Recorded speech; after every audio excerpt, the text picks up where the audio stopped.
नमस्कार. Savita smart cooking recipe मराठीमध्ये तुम्हा सर्वांचं खूप खूप स्वागत आहे. आज आपण बनवणार आहोत हेल्दी आणि खूप पौष्टिक असलेला असा डोसा. तो आहे नाचणीपासून बनविलेला आणि खूप इन्स्टंट आहे. याला की भिजू टाकायचं नाही आहे किंवा रात्रभर टाकवून ठेवायचं नाही आहे, पिसायचं पण नाही आहे. हा झटपट होणारा असा डोसा आहे आणि खूप हेल्दी आहे. तुम्ही नक्कीच करून बघा.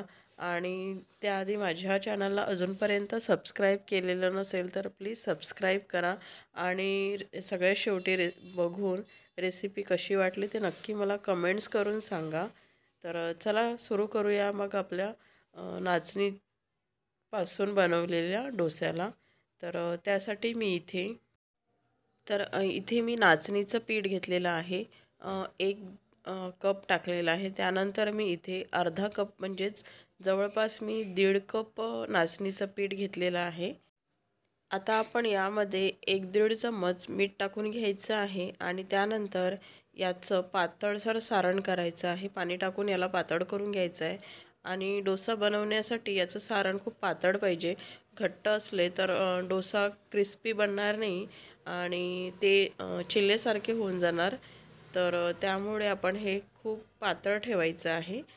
मी आता याला पातळ करून घेते. हवं तर तुम्ही यामध्ये लसूण अद्रकची पेस्ट, हिरवी मिरचीची पेस्ट, कोथिंबीरची पेस्ट पण ॲड करू शकता. त्यामुळे याला फ्लेवर पण छान येतो.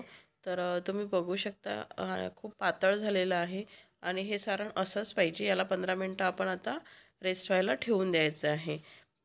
तोपर्यंत आता आपण इथे बटाट्याची सुकी भाजी करून घेऊया. मी इथे कढई मध्ये तेल टाकलेलं आहे, गॅस ऑन केलेली आहे आणि आता तेल गरम होऊ देते.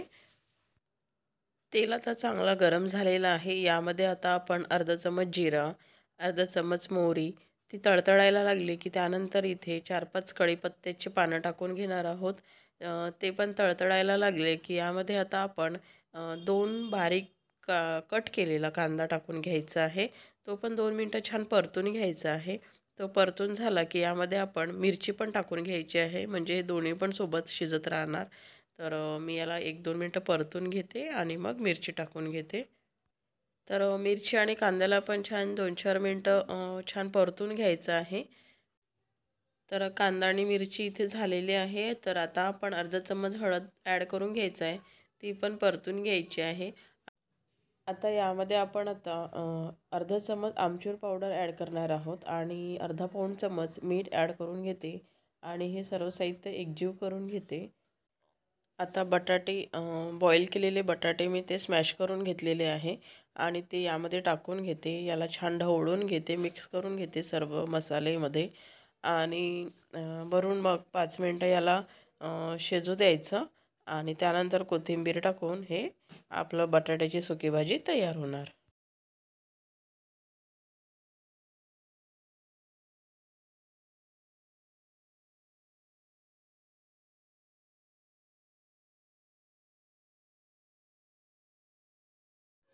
तरी ते बटाट्याची भाजी तयार आहे. आता आपण डोसे तयार करून घेऊया.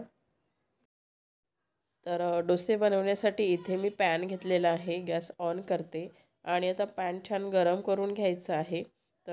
याला खूप तेल लावून नाही घ्यायचं, थोडंसं तेल लावून घ्यायचं आणि तो कांद्याने स्प्रेड करून घ्यायचं. त्यामुळे काय होते, डोस्याला पण एक कांद्याचा फ्लेवर येतो आणि त्यानंतर आपण याच्यावर डोसा टाकून घेऊया. 15 मिनटं झालेली आहे आणि आपलं बॅटर पण आता छान झालेलं आहे. आता आपण डोसे पसरवून घेऊया आणि याचं सारण खूप पातळ ठेवायचं.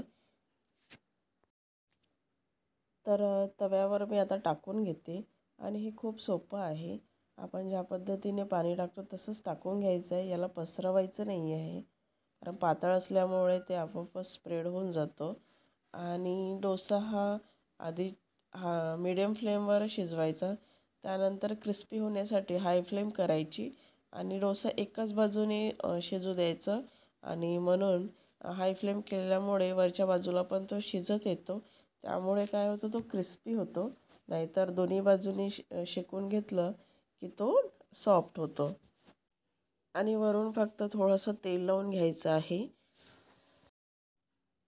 इथे बघू शकता आपला डोसा छान क्रिस्पी होत आलेला आहे आणि छान झालेला आहे.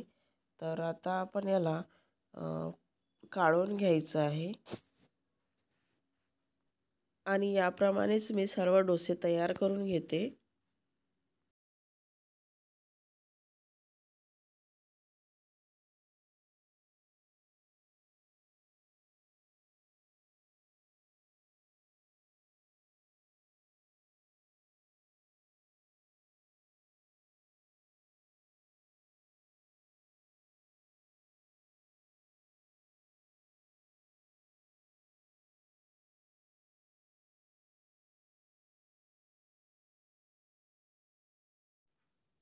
तर इथे आता आपले डोसे तयार आहेत आणि मी हे शेंगदाण्याची चटणी आणि बटाट्याची सुकी भाजी आणि सांबारसोबत सर्व केलेले आहे आणि टेस्टला तर खूप छान लागते.